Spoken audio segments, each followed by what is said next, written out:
Praise the name of the Lord. Dr. So once more, we want to continue where we stopped about the veracity and virtue of your value.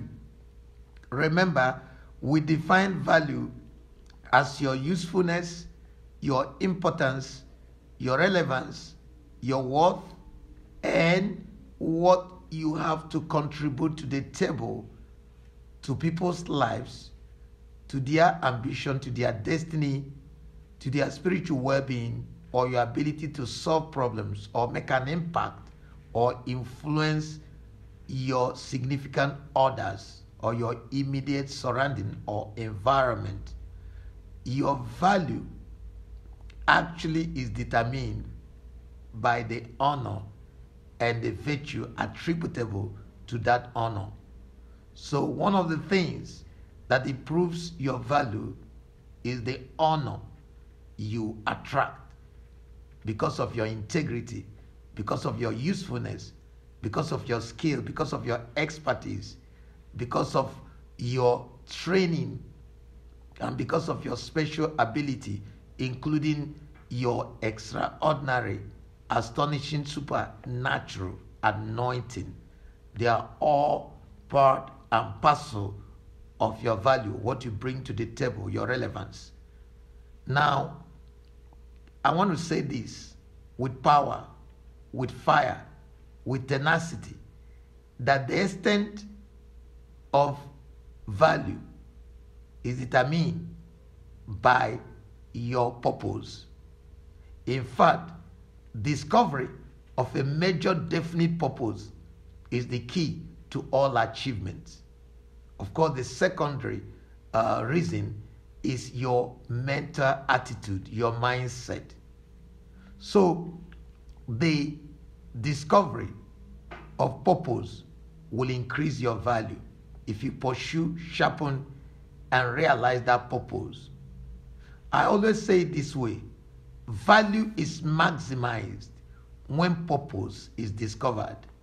So if you discover your purpose, if you discover your calling, if you discover your special ability, your expertise, your God-given talent, and special skill, or special endowment or acumen, because of your training or disposition, or because of your experience that give you advantage over others, or to advance others in terms of support, in terms of contributing to solving problems, or to solving or relieving their pain, or contributing to their life, adding to their life. What you bring or contribute to the table increases your value. So discovering your God-ordained, God-given purpose increases your value. In fact, if you discover your talent and begin to sharpen it, begin to nurture it, begin to cultivate it, begin to nourish it, begin to make it better, and take it to another level, another dimension, you increase your value. Now, we mentioned in the last tape, in the last recording, that one of the things that increases your value is your training, the ability to train or renew your mind, to rewire your brain, your mental software, through training, through instruction, through teaching, through acquiring more skills, through empowerment, because those who are empowered end up empowering others, making an impact. Knowing God also increases your value. The Bible says they that do know their God, they'll be strong and they do exploits. They make impacts. They make or create things that other people ordinarily would not take the risk to do. Value also involves you stepping out to produce, to showcase what you have, to actually contribute to people, to contribute to their life, to relieve their pain, to solve their problem, to meet their need, to inspire, to educate, to actually inform, to transform, to change people's life for the better. increases your value in any way, shape, manner, or form. Now, another thing that increases value, like we said before, is you sharpening your God-given, God-ordained talent. Your intrinsic value will improve your extrinsic value, and that will in turn improve or increase your market value or your marketability in the world's marketplace of exchange.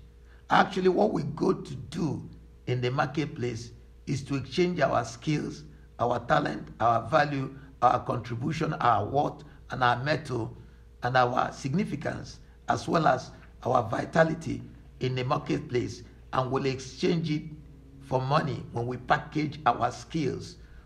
When we exchange it for money, then you will improve your net worth. Amen. Now, I've said it before that anybody that solves problem will always be valuable anywhere. And that thing is that anybody that's a giver will also be valuable anywhere. If you solve human problem, you'll be valuable. You'll be rewarded by God and man because you are bringing things to the table. If you're a producer, not a consumer, you will also increase your value. In this day and time of consumerism and buying thrift, if you can do the opposite, you discover that what 90% of people consume or what they eat or what they use is produced by only 5% of the population. And that's why the world economy, the world wealth, is controlled by only 5% of people. These are people who contribute to human civilization, contribute to human need or meet human need or solve human problem or issues that plague humanity. So if you solve problem, you will always be rewarded. Your value will rise, your value increase. And I want to say this, that value also attracts honor. Your labor attracts favor because of your flavor, attracting or making you a person of value. Fruit, bearing fruit and fruitfulness, and I talk about it, instead of having a consumerist mentality, you now have a productive or investing mentality. You are investing in people's life. You are investing in their destiny. You are investing in their problem solving. You are relieving pain. You are relieving pain and solving problem. So fruit and faithfulness improves your value, your productivity, your usefulness, and your relevance, as well as your worth and metal. Now, why do you pay more for education? Why do you pay more in Harvard than, say, Chattahoochee or a community college? Because of value. You pay for what you value, and you pay for what you get because of where you are and because of the value, the quality of information, the quality of the lecturer. In Harvard, you can pay $65,000 a year. In Chattahoochee Tech, you can pay $3,000 a year. What's the difference in the education these two institutions, give or have to offer? Value. That's exactly what you pay for, even in marketplace.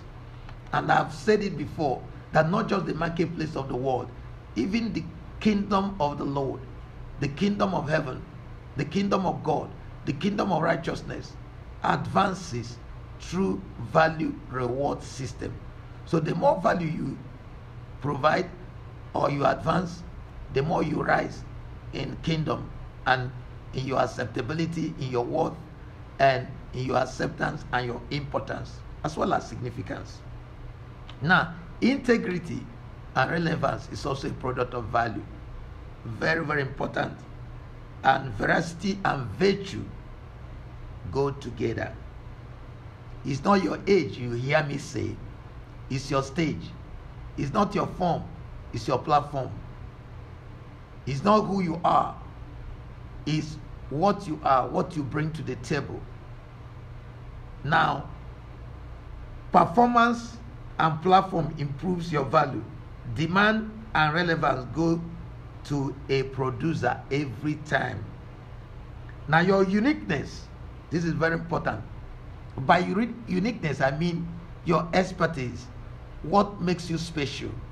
What sets you apart from the rest of the population, from the crowd? What makes you different? See, people don't go for what is the same or what is a biggie. They go for what is or what makes a difference.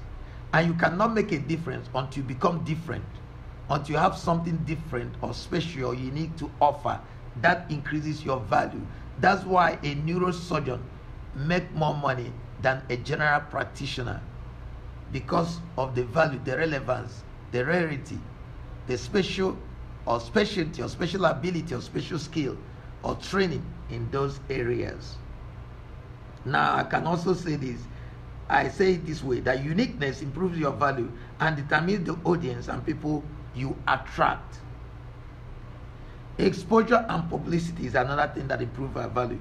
You can have the capability, the integrity, the authority, the authenticity, and fair because of visibility. In other words, if you don't have visibility, if you don't have exposure, if you don't have publicity, if you are not showcased out there, people may not know what you have to offer. They may not know your value because you didn't showcase it. People go by what they see. This is where advertisement come handy. Another thing, child of God, is that association brings assimilation. You are known by the company you keep. You know, we normally say that, tell me your company, and I will tell you who you are. So association is very, very powerful. It rubs off on you. When you go with the wise, you become wise. When you go with the rich, you become rich. You can't hang out with turkey and expect to fly like an eagle. So if you want to be an eagle, hang out with eagles. Sooner or later, you begin to behave like an eagle, you begin to talk like an eagle, you begin to soar like an eagle, you begin to perform like an eagle, you begin to become excellent like an eagle. And then of course, you know that value is a very important skill in God's scheme of things. And child of God, I can't say it enough, that while we are here on earth is to fulfill destiny. And destiny cannot be fulfilled if you don't discover purpose. And value is maximized when purpose is discovered. Dr. Ozo, bye-bye. God bless you.